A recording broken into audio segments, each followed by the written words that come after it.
Good afternoon and welcome. My name is Dick Longworth and I'm a distinguished fellow here at the Chicago Council on Global Affairs.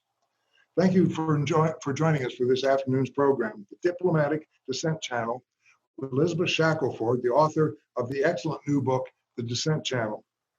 This program is part of the Lester Crown Center on U.S. Foreign Policy.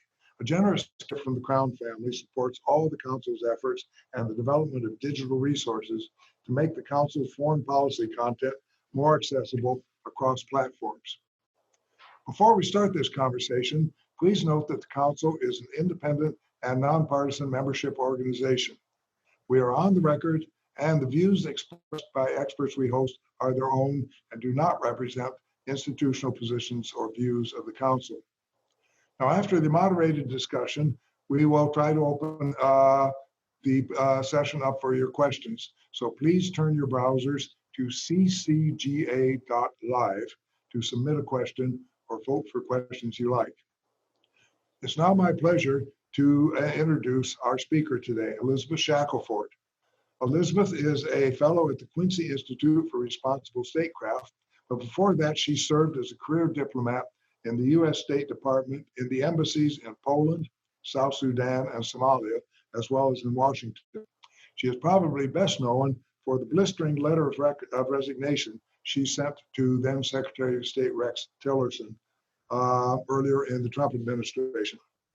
Elizabeth Shackelford's new book, The Dissent Channel, American Diplomacy in a Dishonest Age, is available for sale by the bookseller, and you can find a link to purchase this book on the event page of our website. I've read it. It's an excellent book. I highly recommend it. So Elizabeth, welcome. It's good to have you here. Thank you so much. Great to be here. Let me start out first. I gather Elizabeth is your formal name. Everybody knows you as Lizzie, and in East Africa, you are legendary as Juba Lizzie. So if I may call you Lizzie, tell me, why did you go into the Foreign Service and why this focus on East Africa? Well, I had a career beforehand. I didn't go in as early as some people do. I spent some time as a lawyer, and I spent some time as a consultant doing international development work. But I was really driven to join the Foreign Service because as I traveled around for different purposes, particularly doing development work, I met U.S. diplomats, and I just felt that our diplomatic weight was one of the most useful tools that we have to use in our foreign policy toolbox. And I was driven by that sense of, service and greater purpose, that the United States had this role in the world to play, and I wanted to be a part of it. Much of the book talks about your personal and your growing disillusionment with this goal, your dissent, as it were, with American policy abroad. Tell us about the circumstances that led you to resign.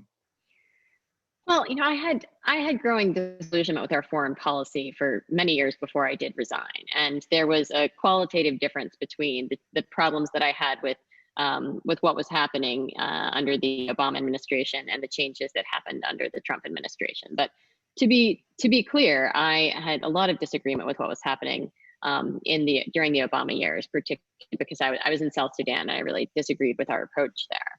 I felt that our foreign policy, and this was from seeing it on the ground, was really short-sighted. It was somewhat driven by inertia instead of kind of long-term strategic thinking on how we achieve our national security goals in any given country. And for me, it felt as though the political cycle and the heavy weight of political actors in our foreign policy really made it harder for us to look at the long-term impact. So something like human rights is in our national security interest, because respecting human rights and encouraging other countries to do the same makes them more stable over the long term. Whereas, propping up strong men in different countries is something that keeps it stable over a very short period of time. And, those are different approaches to foreign policy. And I felt that we were doing a lot of the latter in the Obama administration. But I still felt that we had the same overall goals. And by we, I mean, rank and file diplomats, out doing this work on the front lines, and the political leadership in the State Department and the White House. So that's what changed under the Trump administration, both under Secretary Tillerson, and then under Pompeo, it continued in a different fashion. But I didn't feel like we were all fighting for the same goals. And I was concerned about that. So that's what ultimately drove me to resign, is that I didn't feel that I could change things on the inside if our leadership didn't have the same ultimate goals for our foreign policy. Can you give me an example, say from South Sudan, where we ended up first bankrolling and supporting one of these strongman dictators, and that didn't change over time, despite the reports that you were sending back to Washington. What are the influences? Why do we do that? Do you think? Is this inertia? Is it bureaucratic? Is it commercial? Is it economic pressures? Yeah, I think a lot of it is inertia and bureaucracy, and a lot of it is, in South Sudan in particular, was wishful thinking. I mean, we pick our winners. We decide who we're going to support, and it's long been a problem in U.S. foreign policy that we do not kind of reevaluate that regularly. We kind of take it for granted that X is the leader that we're supporting, and if they're in trouble, we're coming to their aid. And this is what happened in South Sudan. We were huge supporters of the country's independence, big supporters of them during the civil war, with the second civil war with Sudan. And so once the peace agreement, the comprehensive peace agreement in 2005 was signed, we were like, all right, job well done. And we had a few more years before the referendum, but there just wasn't a lot of push between the peace and independence to really ensure that they were who we thought they were, that this new government that we had really empowered was doing things that were in line with our values and our thinking.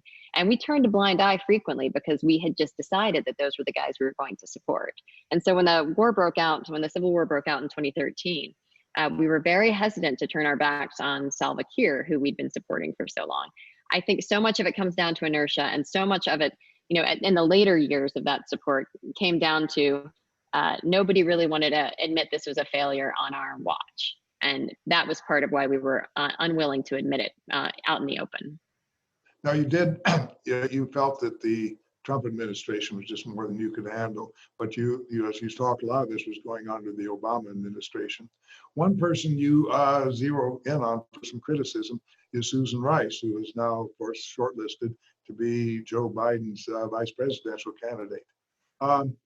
Why do you feel, assess for me her role in this and her attitude and outlook, and how this could affect American foreign policy if she was in the White House? Well, I will say I've been surprised to see so little commentary on how many people in the foreign policy establishment, particularly on the State Department side, do have concerns with Susan Rice leading our foreign policy. But I will say for me, my experience really was in South Sudan, and that shaped my views. Susan Rice had a very close kind of personal interest in South Sudan, given her longstanding interest in the region. I mean, she first kind of came into her own in the foreign policy scene as Assistant Secretary of African Affairs. And so she'd been working in the region for a long time, and she had become a big supporter of these kind of new independent leaders in the region, Museveni in Uganda, Kagame in Rwanda post-genocide. And these were folks that she got behind and really felt could pull things together. But she, with both of those leaders, even as they continued to really overtly engage in a destructive and violent civil war that they were provoking in Eastern Congo and DRC, we continued to back them and to shield them from criticism, really implicitly because Susan Rice pushed that approach. And that was really, similarly mirrored with our approach to Salva Kiir in South Sudan. He did numerous bad acts, and we all fully understood the role he was playing. But Susan Rice was, and I'll say my understanding, which is not firsthand. I never, I wasn't working directly with her. I saw this all through the eyes of the embassy engaging with White House and State Department personnel. But as I explained in the book, where this comes from, but it was really, really strongly believed that she was the one driving that, since in the State Department, we had a lot of interest in changing that narrative. So my concern is this interest in short-term stability. And I think that is kind of the excuse or the reason that drives continuing to promote, authoritarian leaders or strong men because we don't know what the alternative is. So there's this fear of pulling our support from those leaders. All right, in terms of what advice I have for young professionals thinking about the Foreign Service, I get this question a lot. I love this question because a lot of people think that I would recommend that that people don't go into it because I myself resigned. But it's a wonderful, wonderful career, and I think that it has a bright future ahead. We'll see what happens, but I highly recommend going into the service. I'm really proud of the work that I was able to do there, and you won't always agree with all of the policy actions. What we were just talking about before with Dick, before technical issues, he was mentioning that I had very deep experience, but it was narrow, and that's true. And I think that we all have a different role to play. I wasn't involved in all the ins and outs in Washington, but it's very important to have those views from the field. And nobody in Washington, none of the politicals there, can bring that the way that the diplomats on the front lines do.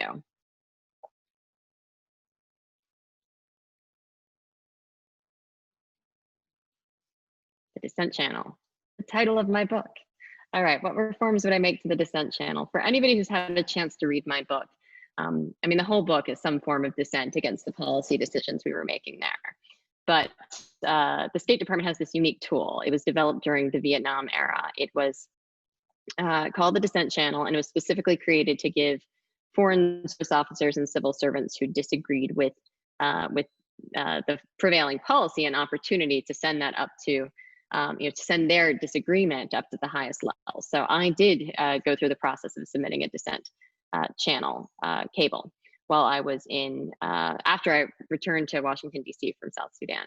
And it sounds like a great thing. You write it up, you send it in. Under the regulations, it's required that the Secretary's Policy Office sends you an official response. It's a substantive response.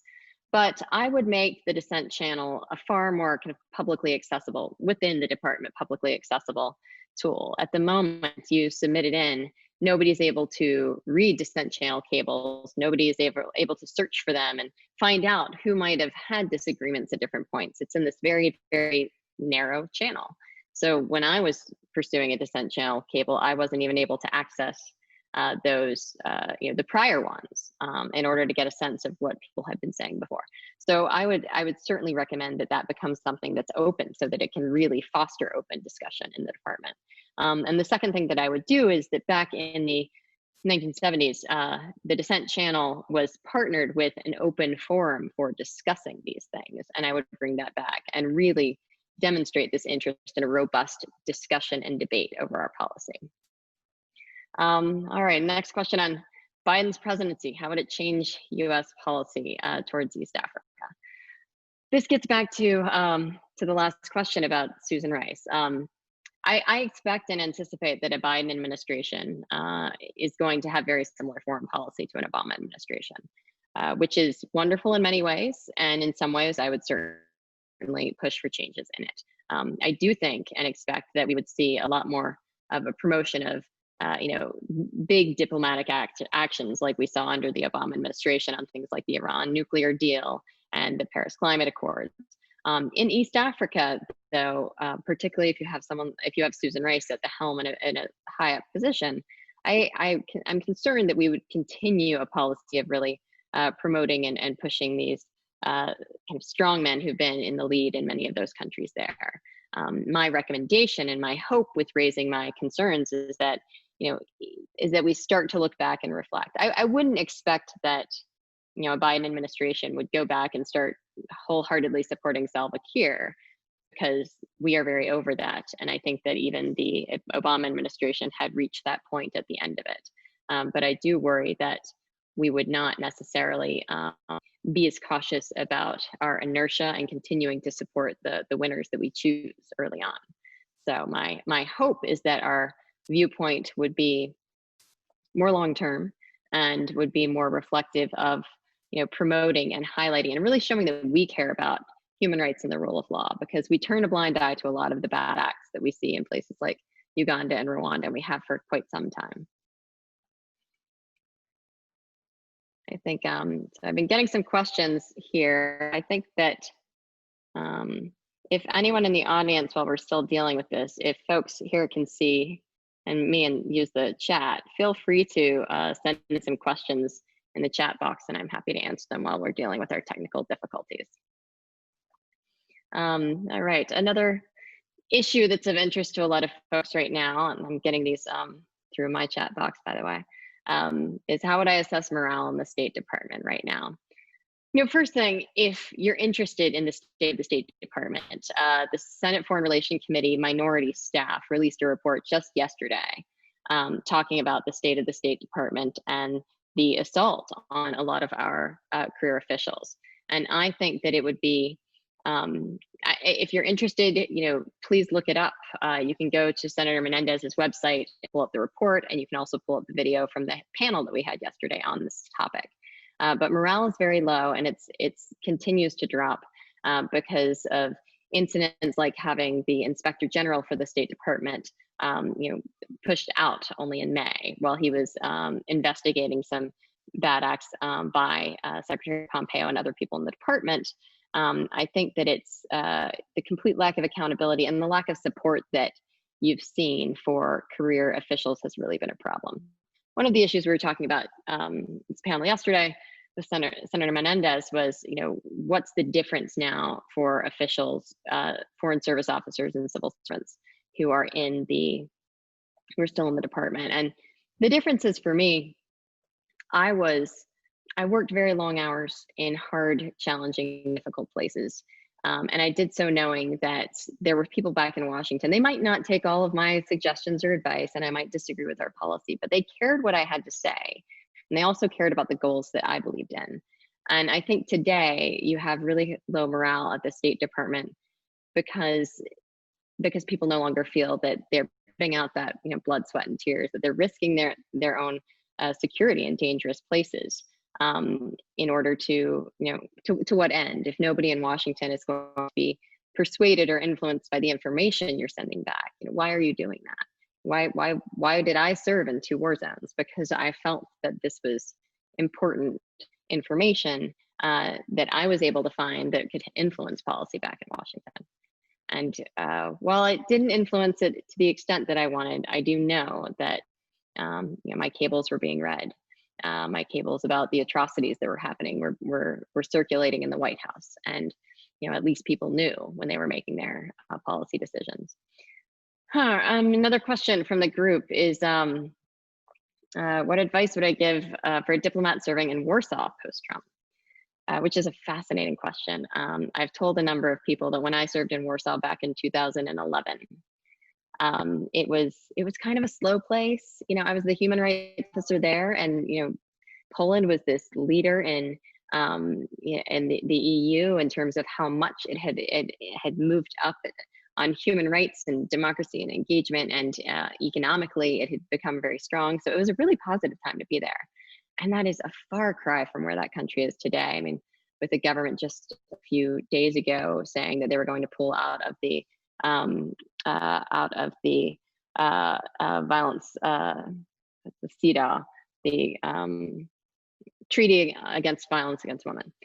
Apologies, I've got that somewhere in my head. But it would make a really interesting time now, because I think that Poland in particular is it's a bellwether for the direction that Europe's going to go, and there's been huge pushback. The last election was very close, so I think it'd be a fascinating place to serve, and I would just really try to make sure to capture, if I were a political officer there today, to really capture the damage it's doing to not only their human rights situation, because that doesn't matter as much back home, but what it's doing to their economy, which I think does start to matter to Trump's State Department. All right. How can the State Department recruit and retain more diversity within the ranks? It's a really good question too.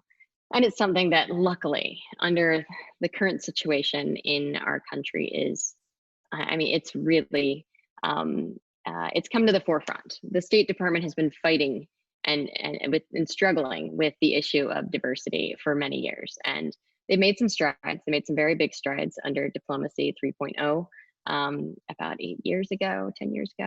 but we're starting to lose that. Anecdotally, I don't know what the numbers really are, but anecdotally, every other mid-level officer that I know who's left the State Department in the last 3 years has been a woman or a person of color. And I think that that really does not bode well for our ability in the future to represent America well and effectively and accurately to the world. So I think that there are a lot of things that can be done in terms of better recruitment. We have 2 really good fellowship programs that help increase our diversity, but that's basically all we've relied on. We can do more there. We need to have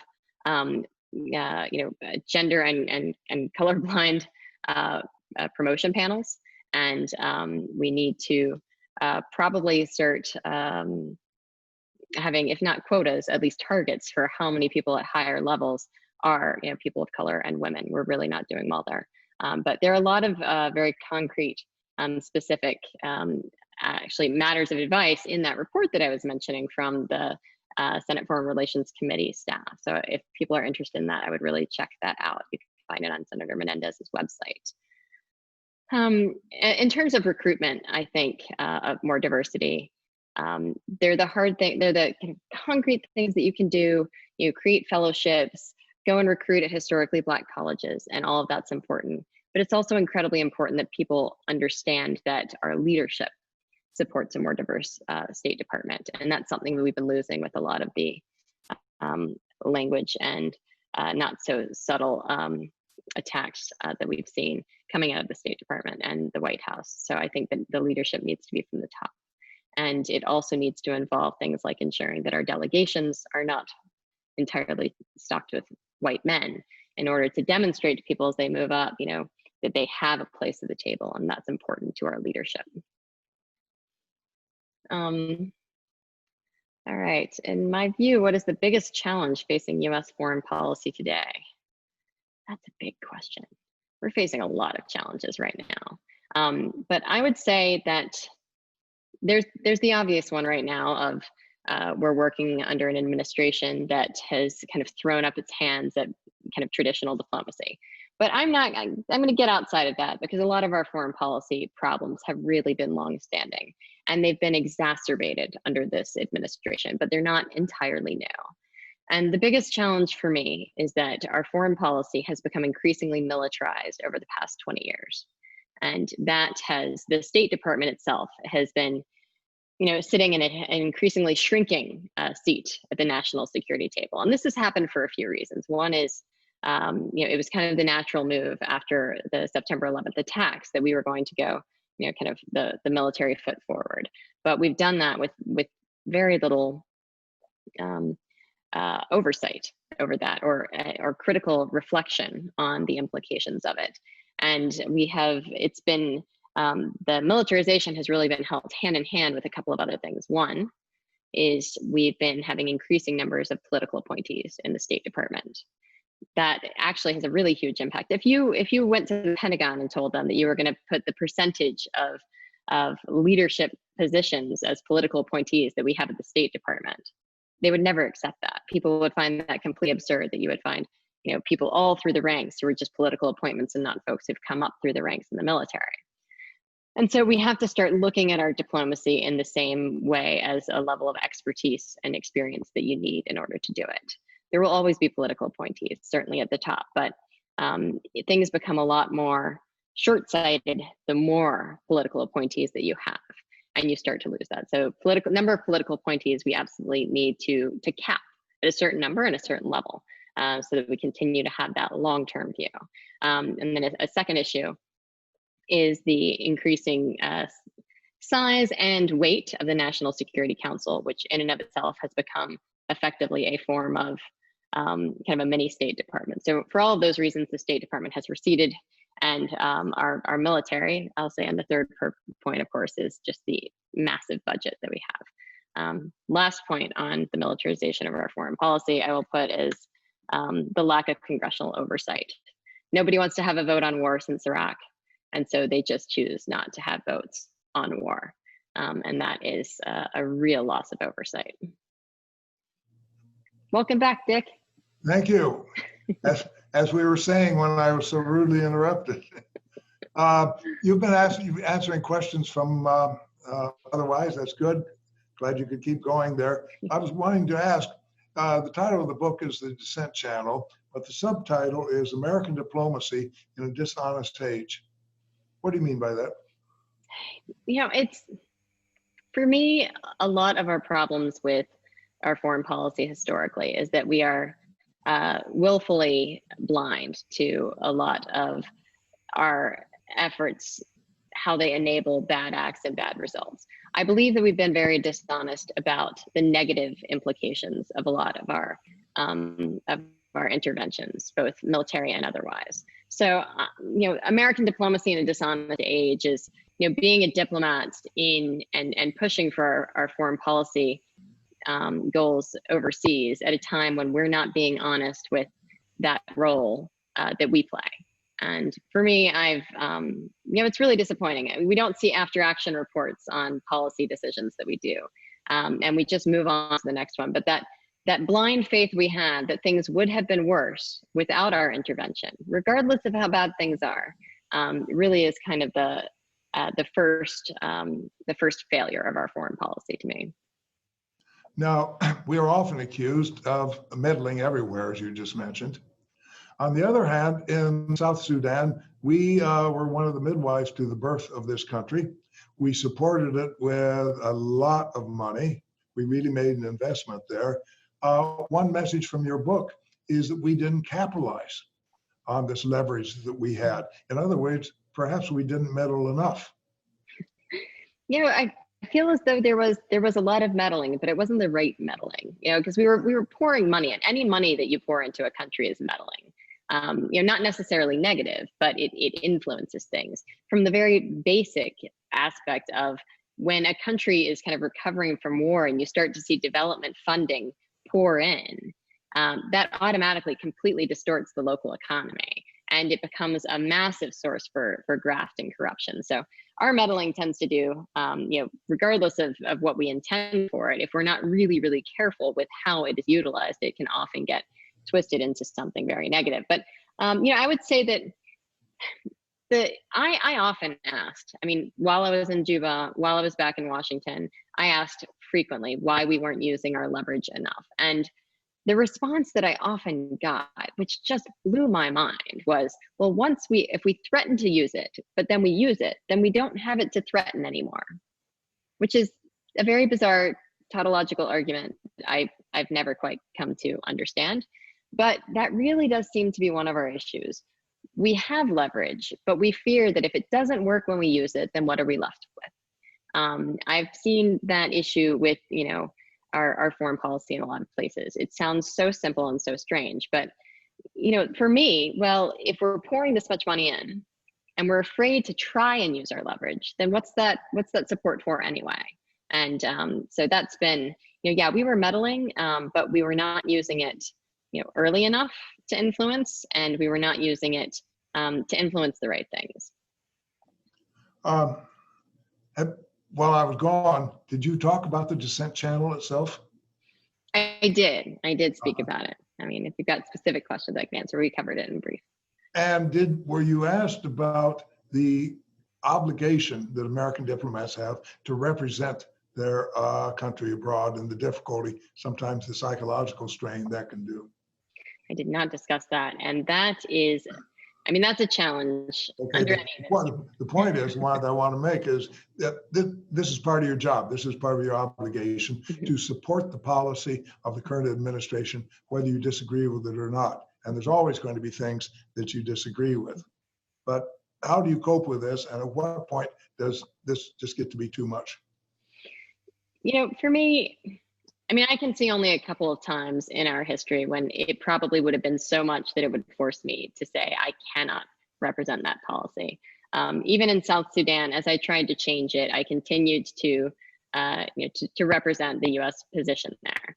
I would say that the times for me, of course, with the Trump administration, which was, death by 1,000 cuts of a lot of different things I disagreed with, but not just disagreed with, but ran counter to our constitutional positions and to our basic values that we were trying to present in America. Other times I think would reach that level would have been probably the Iraq War, because I feel as though, our positions there were not only, violated international law, were based on dishonest intelligence, and really were incredibly destructive for a long period. That might have been another time that I feel it would have reached to that level.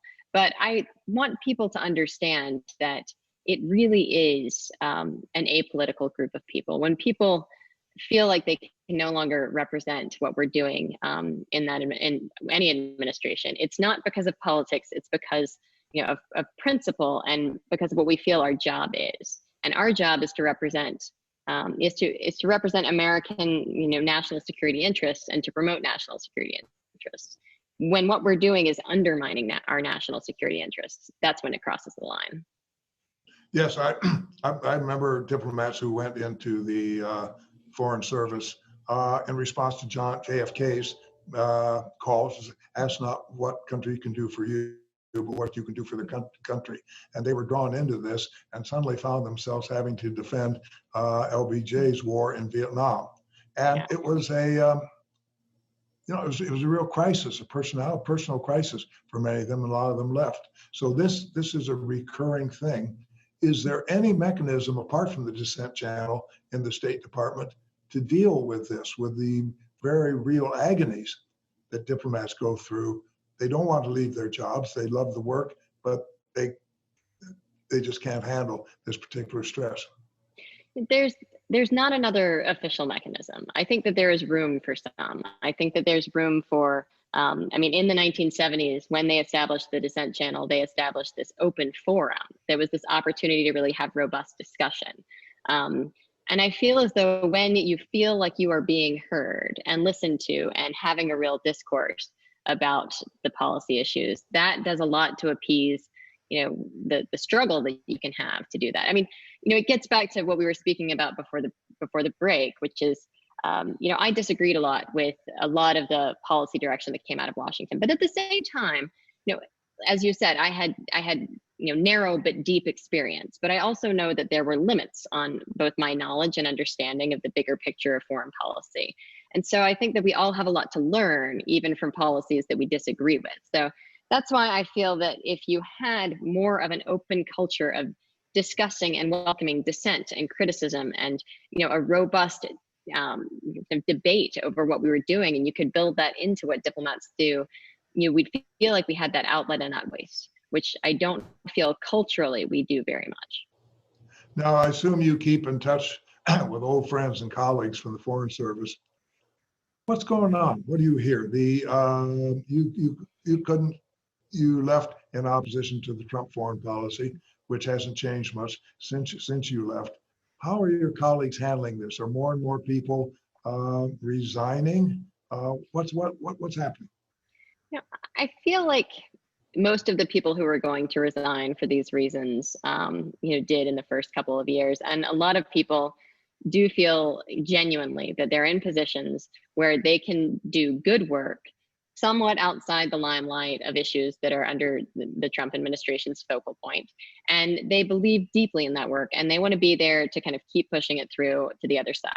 I will say what's happening right now is that you've been dealing with a really bad kind of reaction and management by the State Department of the impact of the current pandemic on our staff.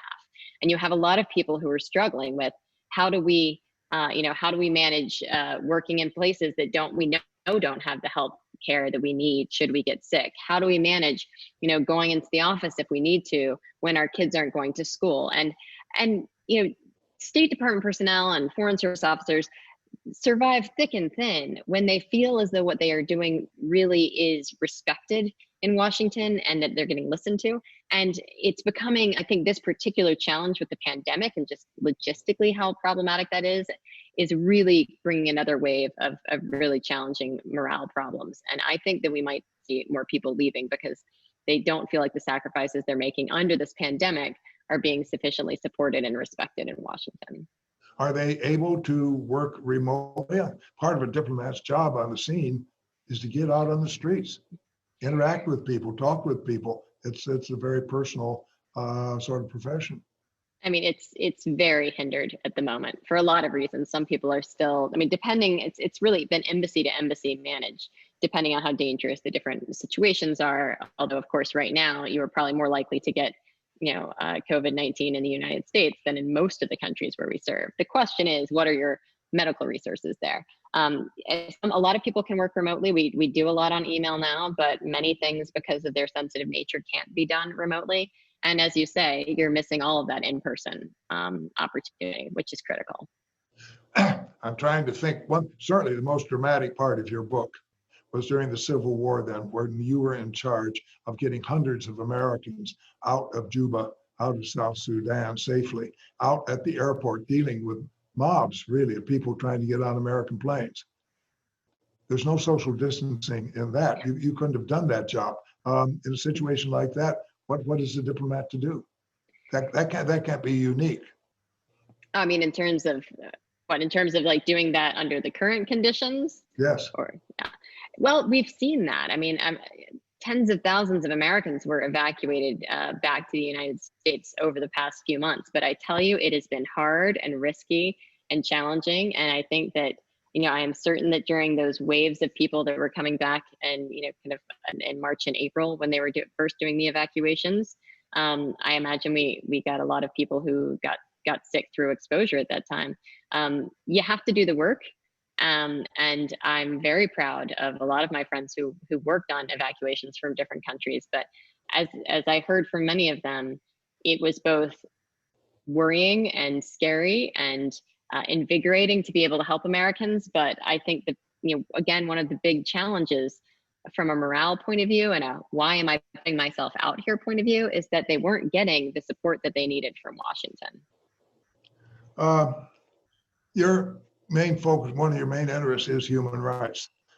How does the human rights situation here in the United States impact the works of diplomats abroad? I'm thinking, of course, of the murder of George Floyd and the protests since then, when America's own shortcomings in human rights are very known all around the world. How does that affect the work of American diplomats abroad who are trying to promote human rights in other countries? It's a horrible complication. Now, to be fair, we have always had human rights problems in this country, and that has always been a challenge, particularly for my fellow diplomats of color. They have faced that in places all over the world, being asked, how can you represent America as a Black person, looking at what they do to Black people back in America. So that's been an ongoing challenge. I mean, this isn't new, but what has been a real challenge is the difference between prior administrations that I think have been at least somewhat more willing to admit our shortcomings and our challenges with human rights here at home. Not as much so with what we do abroad. So I will say that is separate. But this administration, particularly when you saw the response, the very delayed and belated response by Secretary Pompeo, which was effectively to get upset with other countries for calling us out for our human rights issues, was really tone deaf and did not help the case of our diplomats at all. The better thing would have been if our highest level diplomat had said, we are grappling with human rights challenges here in America as well. And we are all trying to fight for a more just and equal world. And that would have given us the, not a moral authority, but a moral honesty that is really critical in maintaining honesty, because diplomacy, a lot of it is about your credibility and your honesty. And I feel like that is something we've really lost track of. And you have basically three ways to leverage influence around the world. You have example, you have bribery and persuasion, giving things, offering things that other countries want. Everyone engages in that. And then you have force and fear, which is our military side. And the least expensive and simplest of these, and the one that is also the best medicine for ourselves, is leading by example. And we are failing dramatically on that front right now.